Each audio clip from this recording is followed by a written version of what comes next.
Afraid. Afraid. Afraid. Afraid. Feeling fear, frightened because you think that you might be hurt or suffer. He had always been afraid of dogs. They know I'm afraid of heights.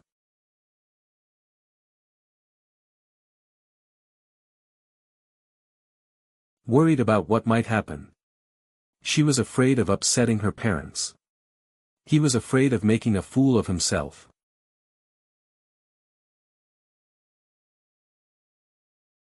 Worried or frightened that something unpleasant, dangerous, etc. will happen to a particular person or thing. I'm not afraid for me, but for the baby. They had already fired 3 people and he was afraid for his job.